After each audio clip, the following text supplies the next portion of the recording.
We know a lot's going to change at Liverpool next season, but could Trent Alexander-Arnold be one of those changes? And was his fate at Liverpool sealed when they chose to go with Arne Slot instead of Ruben Amorim as their next coach? We're going to talk about that next here on Pints and Punditry at the Pitchside Pub.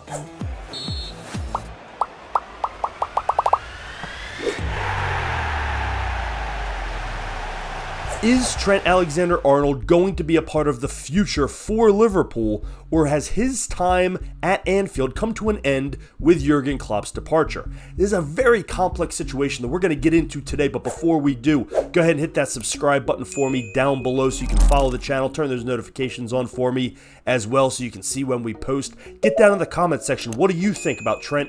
Liverpool fans, do you want to keep him around? New position, same position? There's a lot of options here, or would you like to see him move on? And if you're a fan of another team, would you like him? Get down in that comment section. Let me know what you think. You can also leave comments on Twitter at PitchsidePub. And of course, check out the website, pitchsidepub.com.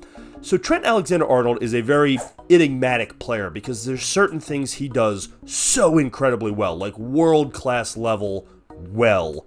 But there's also things he does very poorly. And unfortunately, at his current position at right back, he kind of has to be able to do both. And Jurgen Klopp has been more than happy to compensate for Trent's lack of defensive prowess, to put it lightly. And I don't think I'm breaking new ground here to say that Trent Alexander-Arnold is not a good defender. And I don't know, I've seen a lot of different scouting reports and opinions who have different theories on if it's lack of interest or actual lack of ability. It's probably a little bit of both. But at the end of the day, he's not a strong defender, and that's pretty much a given. And so in the current system that Klopp has been running for years, there have to be certain compensations made, one of which has been having Virgil van Dijk as a teammate, which has allowed Trent Alexander-Arnold to not worry about defense nearly as much as a normal right back should. They also love to get him involved in the offense, and that's where he truly shines. He is a world-class passer and distributor of the ball. He's great on set pieces. He can score on his own. He is a vital cog in their offense. And so obviously he's a very good overall player.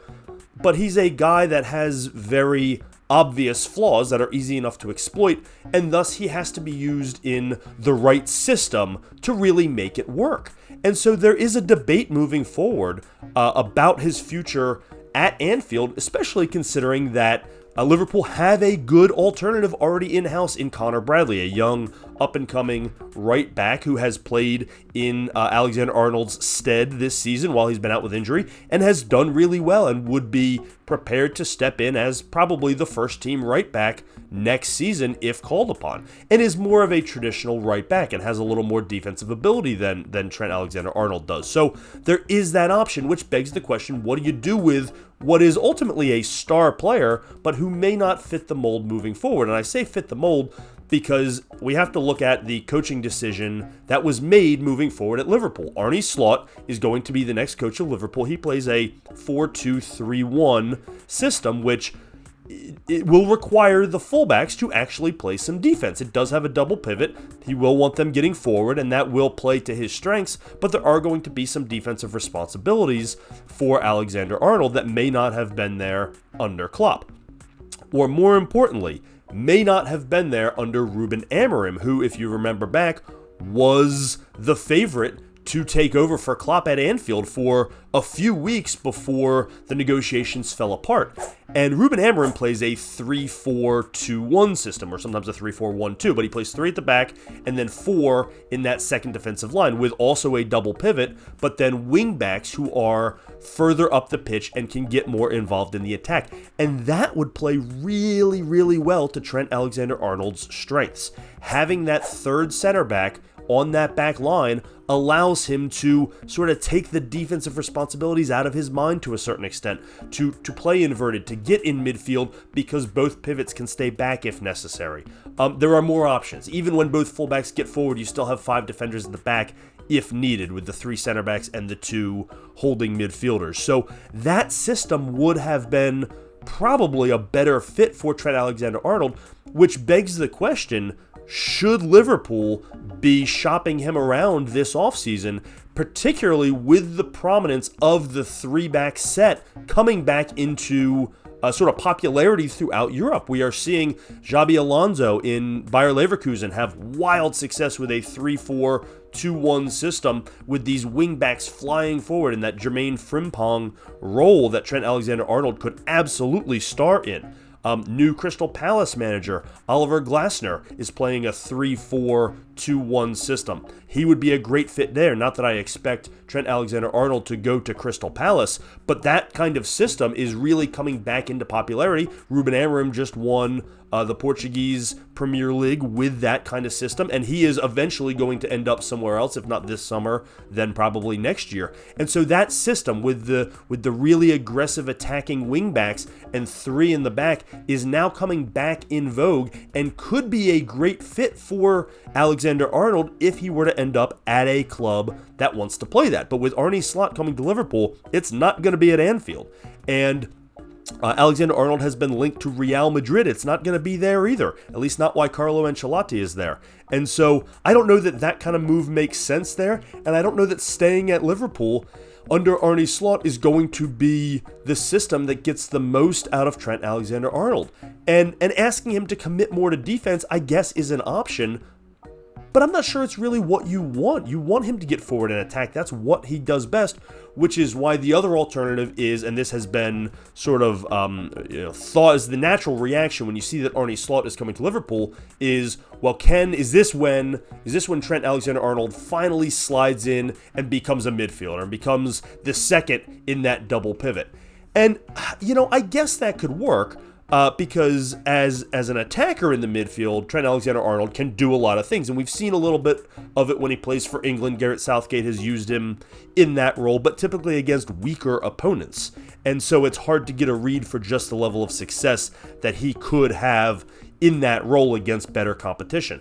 But you're still giving up a tremendous amount on defense. Those pivots, even when you have two of them, and one of them is given the freedom to get forward more often, like Pep has done at Man City with Mateo Kovacic this season, where him being an advancer of the ball has given Rodri the ability to stay back and solidify that defense.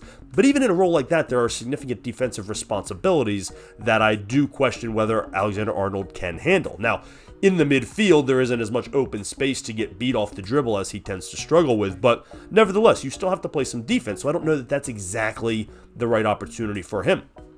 Is it time to just move him up and make him a right winger if Mo Salah were to leave and just say, hey, do the attacking that you're good at and stop worrying about defense? Yeah, you'll track back a little bit, but it's not your primary responsibility. I don't know that that's the option either, but it's got to be something that's being considered. The big difference between right wing and right back is whether or not you're playing defense, and Trent Alexander-Arnold really doesn't play much of it, but he's not really a prolific enough scorer to be the replacement for Mo Salah up at the top. That feels like a stretch to me. So the question on the table is Liverpool better off holding on to him and trying to get the most out of him defensively, sliding him into midfield as to play in a double pivot that Slot seems to like to play, or would they be better off selling him? They could command a huge fee for him and sell him to a team that wants to run one of these 3-4 in the back type systems and let him get out on that wing and run as a wingback, as an attacking fullback without the defensive responsibilities. I think we can argue that last option is probably what's best for Trent Alexander-Arnold. The problem is he's not going to find that at any clubs that are at Liverpool's caliber, if you will. He wants to go to a Real Madrid or another big club. They're not running those systems. Those systems right now can be found at Bayer Leverkusen, at Crystal Palace. He's obviously not going to Portugal. So where is it that he's going to be able to play in that type of system? And there are others, but those are the three most prominent ones I can think of at the moment.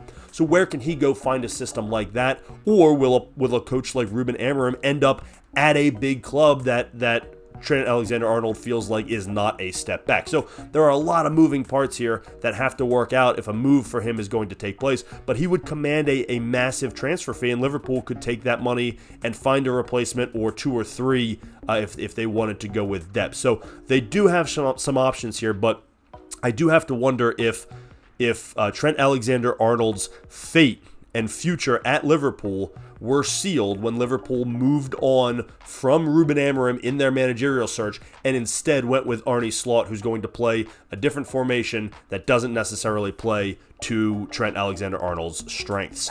Get down in that comment section. Let me know what you think. I would love to get your thoughts on this. Is he done at Anfield? Does he have a long future there? Should it be at a different position? Get down in that comment section. Let me know what you think. You can also leave comments on Twitter at PitchsidePub. While you're at it, hit that subscribe button for me down below so you can follow the channel, like the video, and of course check out our website, pitchsidepub.com. Thanks as always for joining us here on Pints and Punditry at the Pitchside Pub.